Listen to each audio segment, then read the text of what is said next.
And for someone who is in the medical field, aren't you concerned that, we could be facing a crisis of, a shortage of hands in the medical field as we progress?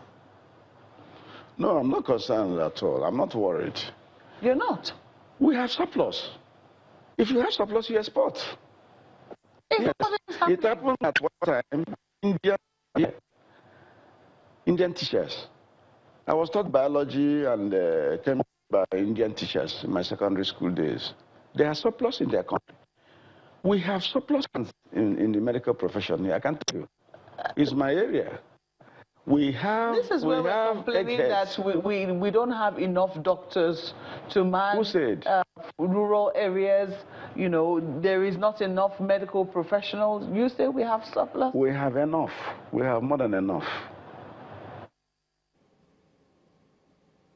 That was probably the hottest topic of the week, and the fire is still burning pretty much. Nigerians watched that interview, of course, on Channels Television, Sunrise Daily by Maokwe Ogun Yusuf, and it was quite a shocker to a lot of people. And I have here with me Dr. Ololade Dia to help me understand, a lot of what a fellow medical practitioner, or maybe a former practitioner, and a minister of the federal government meant by his words. Thanks for being here today. Thank you very much. So many figures have been bandied around, about how many doctors we have in the country, how many are fleeing the country. You are a doctor. Hearing what the minister there said, for starters, were you as shocked as most Nigerians were? Did you think he was making sense? Okay. Firstly, no disrespect to Honorable Minister, but I would like to say one thing. He has a point. Now, if you say we are surplus, I don't think there are appropriate figures. Now, the Medical and Dental Council of Nigeria actually was instituted in 1963. We've produced about 72,000 doctors since then. How many? 72,000 doctors. 72,000? Yes.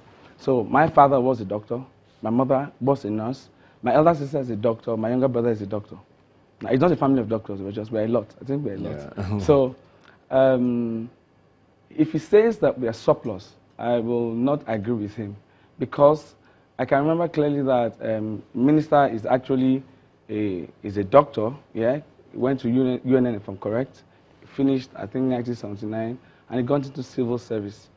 Now, some 2,000 doctors produced from 1963 till date, and I think an eighth of those 2,000 doctors are dead. But my father is late now. They are late. More than half have moved out of country for one reason or the other. So now we have about 35, 36-ish thousand doctors currently practicing in the country, both at primary health level and specialty care. So I think what for almost 200 million people. Yes, for almost 200 million people. That's about one doctor to 7,000 people. Yeah.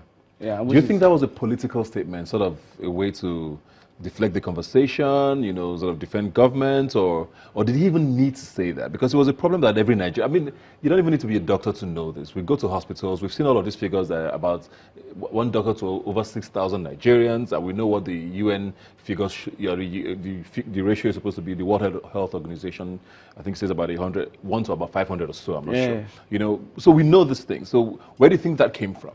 So I don't think it's, well, I'm not a politician, yes, so I will not be able to say if it's political, but I don't think there was any reason to have answered that way. Yeah. I don't even know why they asked him. He had never practiced medicine. I don't think he ever practiced medicine. Yeah, no disrespect, but I don't think it's a statement that he should have made. Yeah. He should have actually gotten the facts right before he said anything like that. There's a theory apparently that he also had, saying that some of them are going out to get training and come back. Okay. If we had all of our doctors back in the country, do we still have a surplus, is what I even want to understand. Okay, so assuming they are just going to learn and come back. For us to meet the global health requirement, we will need at least, as at now, 200,000 doctors. We have only 35, 36,000.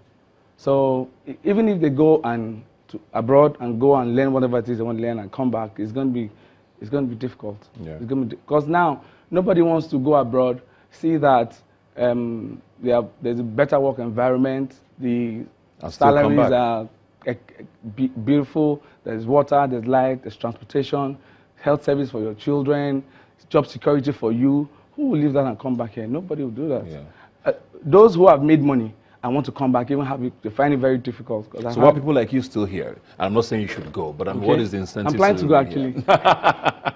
No, you're not. We're not going to let you go. But what's the incentive for people to still stay back? And it's something that Nigerians need, and it worries a lot of people. We don't have enough doctors even being churned out from universities now. We don't have enough staying back. You know, are we in a crisis? You think? Okay. Firstly, I think I would state it clearly now that we're in a crisis. The healthcare system in Nigeria is in.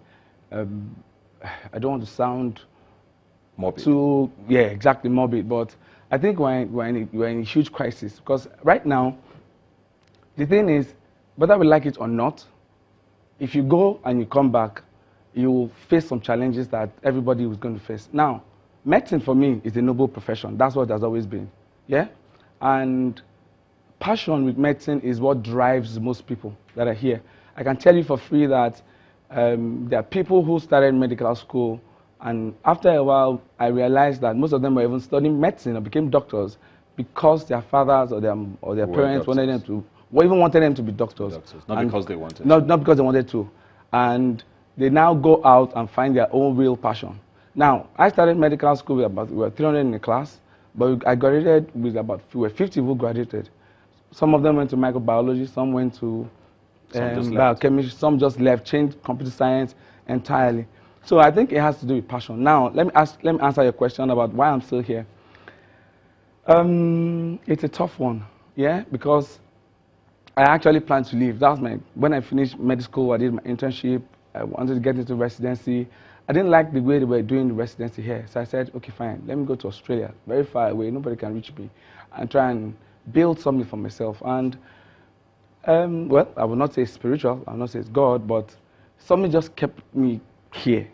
And now the thing is, there are doctors in America, there are doctors in the UK, there are doctors in Canada, there are doctors in Qatar who are doing what they need to do over there.